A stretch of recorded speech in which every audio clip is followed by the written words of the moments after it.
안녕하십니까. 경희대학교 의과대학 조세영 교수입니다.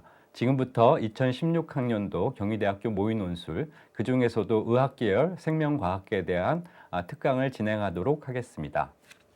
본 특강에서는 의학계 생명과학의 출제 개요를 설명을 드리고 각 논제의 내용, 그리고 각 논제에 대한 간단한 설명과 더불어서 각 논제에 대한 채점 기준을 설명을 드려서 수험생 여러분들이 추후에 논술고사를 준비하시는 데 도움이 되도록 이렇게 준비했습니다.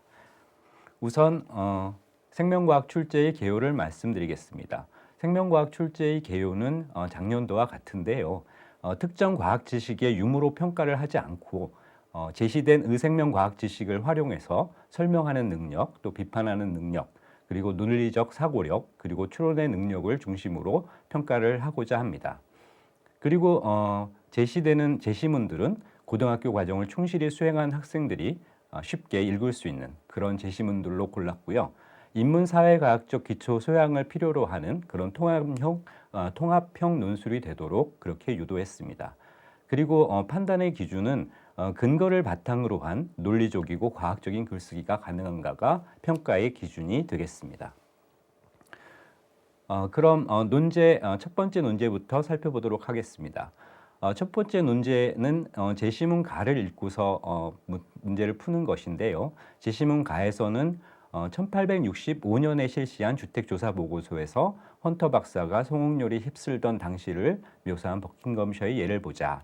열병에 걸린 젊은 여자가 밤에는 한 방에 아버지와 어머니, 그 여자의 사생아인 남자아이 둘, 남동생 둘, 그리고 여동생 둘, 그 여동생들의 사생아 둘을 합쳐서 모두 10명과 함께 자고 있었다. 몇 주 전까지만 해도 이 방에서는 13명의 아이들이 누워 잤던 것이다. 라는 제시문이 되어 있고요.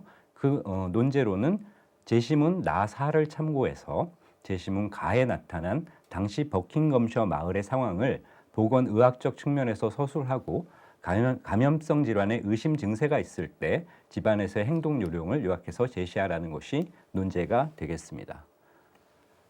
제시문 가에서는 송옥열이 휩쓸던 19세기 영국 버킹엄셔 마을의 주택조사보고서 내용이 발췌되어 있고요. 그 다음에 제시문 그러면 논제를 풀기 위해서는 제시문 나에서부터 사에서 제시된 그런 내용들을 토대로 해서 제시문 가의 상황을 비판적으로 검토한 다음에 기술해야 되겠습니다. 한편 제시문 나에서부터 사에서는 그 병원체인 세균, 바이러스, 프라이온의 특징과 감염 경로가 기술되어 있으니까 그것을 제대로 파악하시면 되겠고요. 그 다음에 제시문을 토대로 해서 그러면 집안에서 감염을 막기 위해서 취할 수 있는 조치들은 뭐가 있을까라는 것을 여러분들이 추론을 해서 그 내용을 구체적으로 기술하시면 되겠습니다. 그럼 제시문 내용을 다시 한번 간추려 보면요. 제시문 나에서는 감염성 질환과 비감염성 질환을 구분을 해서 설명을 하고 있고요. 특히 병원체의 개념에 대한 설명이 소개되어 있습니다. 제시문 다에서는 세균의 특징이 설명이 되어 있고요. 그러한 세균이 감염될 수 있는 경로, 음식물이라든가 호흡, 접촉 등에 의한 세균 감염의 경로가 설명되어 있습니다. 제시문 라에서는 바이러스의 특징이 설명이 되어 있고요. 숙주세포에 대한 특이성이라든가 호흡 분비물, 소화 분비물, 혈액 상처 등을 통해서 바이러스가 감염될 수 있음을 설명하고 있습니다. 제시문 마에서는 프라이온의 특징들이 설명이 되어 있고요. 그 다음에 그런 변형 프라이온들이 신경 독성을 갖고 있다는 점, 그리고 음식물을 통해서 변형 프라이온이 이종 간, 다시 말하면 서로 다른 종 사이에 이동할 수 있음을 설명하고 있습니다. 제시문 바에서는 호흡 분비물을 통한 바이러스의 감염 기전이 설명이 되어 있고요. 제시문 4에서는 이종 간 바이러스의 이동이 얼마나 위험한지 설명이 되어 있고 이와 더불어서 레트로바이러스와 역전사 효소에 대한 설명이 제시되어 있습니다. 그래서 이를 바탕으로 나와 있는 예시 답안은 한번 읽어보도록 하겠습니다. 성형률이 휩쓸고 있는 상황에서도 열병에 걸린 젊은 여자가 격리 조치 없이 10명의 가족들과 한 방에서 자고 13명의 아이들이 한 방에서 함께 생활한 모습으로 볼 때 당시 버킹엄셔 마을의 보건의학적 여건은 매우 열악했을 것으로 추정된다. 한편 자매 3명이 모두 사생활을 둔 상황으로 볼 때 성문화도 보건의학적으로 불량했을 것으로 추정된다. 감염성 질환의 의심 증세가 있을 때에는 집안에서 최대한 가족들과 떨어져 지내고 식기, 수건, 침구, 변기 등을 공유하지 않도록 한다. 또 손을 자주 비누로 씻고 흐르는 물로 헹구며 기침이나 재채기를 할 때는 휴지나 옷소매로 가리고 하고 다른 사람과 같은 공간에 있을 때는 마스크나 가리개를 하여 전염을 최대한 방지한다. 또 환기를 자주 시키고 문고리 등 접촉이 빈번한 물건은 소독을 하거나 자주 닦아주며 환자가 사용한 물품은 밀봉하거나 소독을 한다. 라는 것이 예시 답안이 되겠고요. 구체적인 답안은 예시 답안과 같지 않을 것입니다. 따라서 저희가 채점을 할 때에는 몇 가지의 기준을 가지고 채점을 하게 되는데요. 본 논제에서는 제시문으로부터 얻을 수 있는 정보를 올바르게 활용을 해서 제시문 가해 상황을 비판적으로 검토해서 그 내용을 서술했는가라는 점을 보고요. 그 다음에는 제시문 나에서부터 사로부터 자가격리의 방법 또는 자가격리의 요령을 올바르게 파악한 다음에 그 내용을 충분하게 기술했는가가 채점의 기준이 되겠습니다. 그리고 마지막으로 그 작성된 글이 과연 논리적인지 설득력이 있는지 충분히 읽어낼 수 있는지가 또한 판단의 기준이 됩니다. 다음은 논제 2번을 보도록 하겠습니다. 논제에서는 어떤 연구자가 미지의 병원체가 가지고 있는 화학적 속성을 파악하기 위해서 실험을 한 내용을 표로 정리해서 제시해주고 있고요. 그 다음에 마지막 줄을 보시면 위의 표와 제시문 다에서 말을 참고해서 이 병원체가 어떤 종류의 병원체일지 판단을 하고 그 이유를 제시하라는 게 논제가 되겠습니다. 비교적 쉬운 문제라고 할 수 있을 텐데요. 일단 처리 내용을 보시면 단백질 분해 효소, 핵산 분해 효소, 페놀, 아연 이온이 나와 있고요. 표에서 그 각각 처리한 물질들이 어떤 화학적 효과를 유발하는지, 특히 핵산이나 단백질이 어떻게 변화하는지가 정리가 되어 있고 이에 따라서 그 병원체의 감염성이 유지되는지 또는 사라지는지가 표로 정리되어 있습니다. 그래서 단백질 분해 효소는 당연히 단백질을 분해시킬 텐데요. 그랬을 때 병원체의 감염성이 사라졌고요. 핵산 분해 요소는 핵산을 분해시키는 게 되는데 그때 병원체의 감염성은 그대로 유지가 되었습니다. 페놀의 경우에는 단백질을 변성시키는 효과가 있는 화학물질인데요. 그때도 감염성이 사라졌습니다. 마지막으로 아연이온의 경우에는 핵산을 손상시키는 화학물질인데 그때에는 그대로 감염성이 유지되는 것을 쉽게 읽어내실 수 있을 겁니다. 그러면 그 내용을 다시 한번 정리를 해보시면요. 단백질을 분해시키거나 변성시키는 물질을 처리하면 감염성이 사라지게 되니까 그 감염성 유지에 단백질이 필수적이라는 것을 알 수가 있을 겁니다. 또한 핵산을 분해하거나 핵산의 손상을 유발하는 물질은 그 물질을 처리해도 병원체의 감염성이 그대로 유지되니까 병원체 내에는 핵산이 없거나 또는 있다고 하더라도 감염성과는 무관할 것이다 라는 것을 추론해낼 수 있습니다. 한편 세균이나 바이러스 같은 경우에는 유전 물질인 핵산, 다시 말하면 DNA나 RNA가 없이는 생존하거나 증식하거나 감염시키는 것이 불가능하기 때문에 실험 결과에 해당하는 병원체가 될 수가 없을 거고요. 핵산 없이 단백질만으로 이루어진 프라이온만이 본 실험의 결과와 부합하는 것이다 라는 것을 판단해 내실 수 있을 겁니다. 이 내용을 토대로 해서 논리적이고 과학적인 글쓰기를 하시면 되겠는데요. 그래서 예시 답안을 읽어보시면 병원체의 감염성은 숙주에 침투해서 병원체의 숫자를 증식시킬 수 있는 능력에 달려있다. 실험 결과에서 핵산 분해 요소나 아연 이온을 처리해도 병원체의 감염성이 그대로 유지된다는 사실은 그 병원체의 생존과 증식에 DNA나 RNA와 같은 핵산이 필요하지 않다는 것을 의미한다. 반면 단백질 분해 요소나 죄송합니다.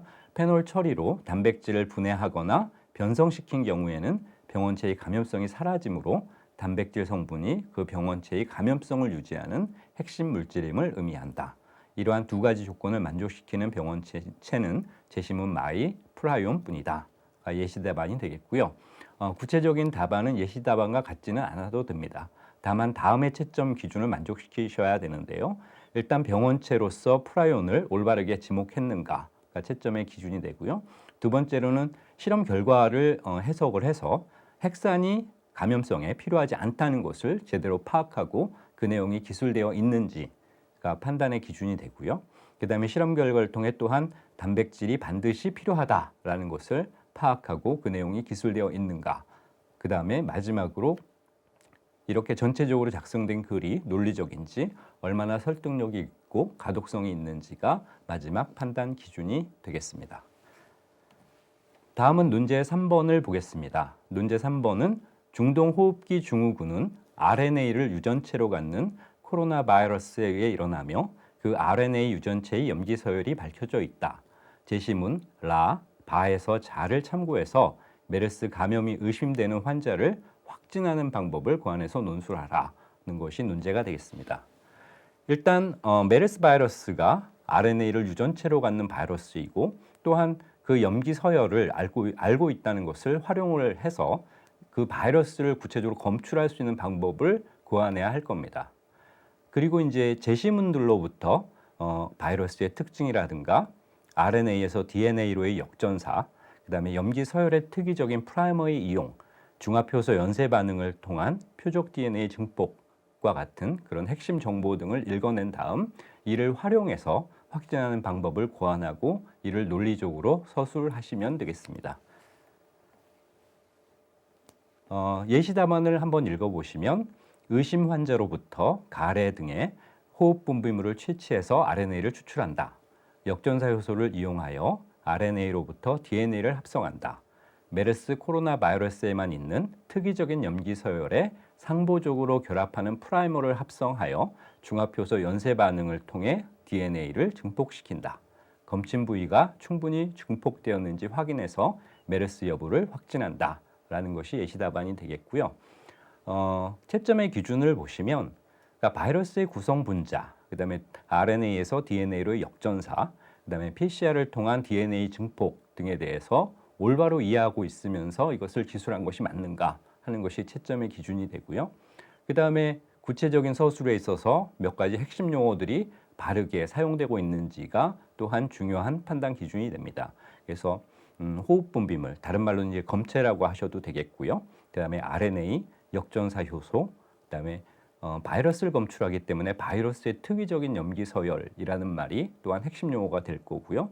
그거를 이제 디텍션, 검출할 수 있는 프라이머를 쓴다는 것, 그리고 중화표소 연쇄 반응 이상의 6가지 핵심 용어가 논술 속에 포함되어 있고 또한 올바른 그런 문맥 속에서 사용이 되어야 할 겁니다. 그리고 마지막으로 그렇게 작성된 글이 논리적인지 그리고 설득력이 있는지가 판단의 기준이 되겠습니다. 마지막으로 논제 4번을 보도록 하겠습니다. 논제 4번은 시중에서 판매되는 3가지 손세정제 제품 1, 2, 3의 항균 효과를 비교하기 위해 다음과 같은 표를 작성하고 이를 통계적으로 분석하고자 한다라고 했고요. 제시된 표를 보시면 제품 1, 2, 3 각각에 대해서 사용 전의 세균수, 사용 후의 세균수, 그다음에 세균수의 변화를 퍼센트로 나타내도록 표가 제시되어 있고 이 표를 완성하기 위해서 이제 N명의 피실험자를 모집해서 제품 1, 2, 3 사용자군에 무작위로 배정을 했고 위에 표를 작성하기 위한 실험 방법을 그럼 고안해서 논술을 하라는 것이 되겠습니다. 그러면 세균제제 사용 전과 사용 후의 세균수를 헤아릴 수 있는 방법을 그 중에서는 이제 과학적인 방법을 고안하셔야 되는데요. 여러분도 잘 아시다시피 세균이라고 하는 것이 육안으로는 볼 수가 없는 것입니다. 따라서 세균수를 세기 위해서는 특별한 방법이 필요할 것이고 생명과학 교과서 내에 기술이 되어 있는데요. 그 내용을 포함해서 세균수를 헤아릴 수 있는 그런 과학적인 방법을 고안을 하셔야 될 거고 이와 더불어서 이제 객관적이고 과학적인 그런 비교가 가능하도록 그렇게 해야 될 것이고 또한 이제 통계적 비교를 해야 되기 때문에 불필요한 실험상의 변이를 줄여서 통계적 유의성을 쉽게 파악할 수 있도록 그렇게 실험을 고안해서 서술하시면 되겠습니다. 예시 답안을 보시면 우선 N명의 피실험자를 모집해서 실험 방법과 주의사항에 대해서 충분히 설명을 한 다음 무작위로 새 실험군에 배정을 하고요. 두 번째는 피실험자 사이의 변이를 최소화하기 위해 우선 피실험자들의 손을 깨끗하게 충분히 씻도록 한 다음 적당한 숫자의 세균이 포함되도록 세균을 알맞게 희석시킨 물에 손을 담갔다가 꺼내서 말리도록 한다. 세 번째 단계는 피험자 한쪽 손의 특정 부위에서 세균을 채집해서 배양한 다음 배양된 세균의 콜로니 숫자, 다른 말로는 군체의 숫자를 헤아려서 세균의 수를 기록한다. 이렇게 되면 사용 전 세균의 숫자를 기록할 수 있겠죠. 그 다음에는 배정된 제품의 손세정제를 사용하여 손을 씻도록 한 다음 다른 한쪽 손의 같은 특정 부위에서 세균을 채집하고 배양해서 세균의 수를 기록한다. 이렇게 하면 세정제를 사용한 후에 세균 수가 나올 겁니다. 그 다음 단계는 각 실험군별로 실험 결과를 평균과 표준 편차로 기록한 다음 사용 전과 사용 후의 세균 수 변화를 퍼센트로 환산해서 기록한다. 마지막은 각 제품 사이의 항균 능력의 차이를 알맞은 통계적 방법으로 분석한다가 되겠습니다. 구체적인 답안은 본 예시 답안과 똑같진 않아도 상관은 없습니다만 다음의 채점 기준을 만족시키셔야 됩니다. 첫째, 세정제 사용 전과 사용 후를 올바르게 비교할 수 있도록 그렇게 고안이 되었는가. 두 번째 척도는요, 피할 수 있는 실험상의 변이를 줄일 수 있도록 고안되었는가. 다시 말하면 통계적 방법을 사용해야 되기 때문에 그런 불필요한 여러 변이가 있다면 통계적 비교가 불가능하기 때문에 그런 변이를 줄일 수 있도록 제대로 잘 고안을 했는가 하는 점이 되겠고요. 그 다음에 세균수를 헤아릴 수 있는 가능한 방법을 제시했는가가 되겠습니다. 세균은 육안으로 보이지 않기 때문에 이것을 배양을 해서 군체의 숫자를 헤아리는 것이 일반적인 방법이니까 그 방법이 포함되는 것이 중요하겠습니다. 그 다음 실험 결과를 통계적 방법으로 분석하여 비교한다는 것을 인지해서 그렇게 기술을 했는지가 되겠고요. 마지막으로 작성된 글의 논리적 흐름 그리고 가독성이 채점의 기준이 되겠습니다. 네, 그럼 이상으로 2016년도 모의논술 그중에서 생명과학에 대한 특강을 마치도록 하겠습니다. 수험생 여러분들의 앞날에 행운이 가득하시기를 바라겠습니다. 감사합니다.